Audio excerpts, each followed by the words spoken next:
काबिल एहतराम सत्य जलसा हमारे मौजूद और हमारे There are many such examples in the light of the life of Prophet Muhammad Mustafa sallallahu alaihi wasallam for the moral reform and education of the society, which have been mentioned in the Holy Quran and Sirah of Prophet Muhammad, peace be upon him. मैं हाजिर सैयद अली समीर फसीहुद्दीन हमारी नगर से दस्तखत की तालिबा हूँ।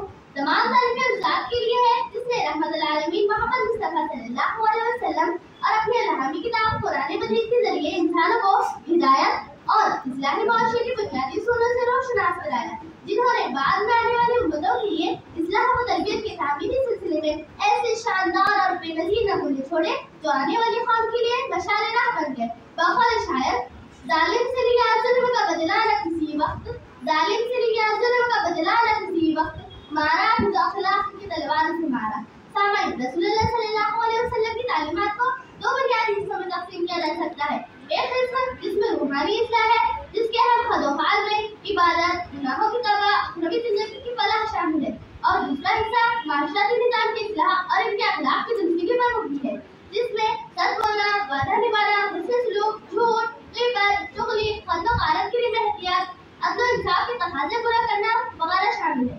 अगर हम अपने आप का इज्तिमाई या इंफरादी जायज़ा लें तो क्या ये तमाम चीज़ें हमारे अंदर मौजूद है? जी बिल्कुल नहीं। इन तमाम चीज़ों का फुक़दान हमारे अंदर पाया जाता है। इसीलिए किसी ईसाई मुस्लिम ने कहा, the best religion is Islam and the most people are Muslim. हम जानते हैं ऐसा क्यों कहा जाता है, इसकी क्या वजूहात है? इसकी सबसे बड़ी वजह है दीन से बेजारी। आज हमने अल्लाह और उसके रसूल से रिश्ता तोड़कर शैतान से रिश्ता जोड़ लिया है। आज हमारे नौजवानों में नफसानी ख्वाहिशात का ग़लबा बढ़ गया है। आज हमारे दिलो दिमाग में फिल्मी सितारे बस गए हैं, बस हम उन्हीं की नकल करते हैं, उन्हीं की स्टाइल अपनाते हैं। आज हम सलमान खान को तो जानते हैं, लेकिन क्या आज हम सलमान फारसी को जानते हैं? जी बिल्कुल नहीं जानते। बड़े अफसोस के साथ आज हम ये कह सकते हैं कि अखलाकी बिगाड़ हमारी जिंदगी के हर शोबे में दाखिल हो चुका है। हमारे अखलाकी इक़दार कमजोर पड़ चुके हैं और इन सब का हमें कोई एहसास नहीं। इसीलिए अल्लामा इक़बाल ने निशानदाही कराई थी, तुम्हारी तहजीब आप अपने खंजर से खुदकशी करेगी, तुम्हारी तहजीब आप अपने खंजर से खुदकशी करेगी, शाख नाजुक पर जो आशियाना बनेगा वो नापायदार होगा। सामाईन, इंसान की मंजिल पर रहने को ही माशरे से तजवीज़ दी गई है।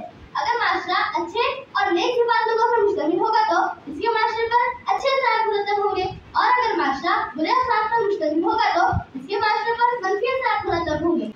इन सब का इन्हिसार माशरे की तरबियत पर होता है। माशरे की तरबियत के लिए जिन अक़दार का पाया जाना जरूरी है, उनमें तालीम भी एक अहम किरदार अदा करती है। इसके लिए मौसर तरीन जरिए तालीम है।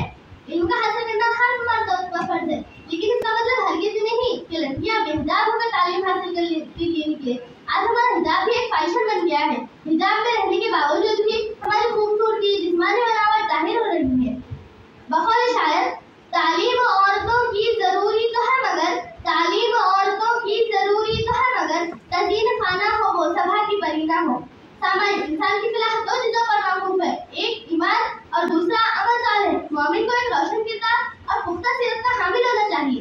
तीसरी चीज है अखलाक। अल्लामा इब्न खल्दून का कौल है, दुनिया में उरूज और तरक्की हासिल करने वाली कौम हमेशा अच्छे अखलाक की मालिक होती है, जबकि बुरे अखलाक के हामिल कौम ज़वाल पज़ीर होती है। इन तमाम के अलावा अच्छे अखलाक में बहुत सारी बातें आती हैं, जैसे दरगुजर करना, कौल व फ़ाल में हमआहंगी, यानी कि हम जो बात करते हैं उस पर अमल करना, सोशल मीडिया का सही इस्तेमाल, नरमी, दयानतदारी, हुकूकुल अल्लाह और हुकूकुल इबाद, ये वो तमाम अनासिर हैं जिनके ख्याल से माशरा जन्नत नज़ीर बन सकता है। बेहतरीन मजहब वो है जिसके अखलाक का मियार बुलंद हो और हमारे अखलाक ऐसे हो कि गैर कौम के लोग भी हमारे अखलाक से मुतासिर हो जाए।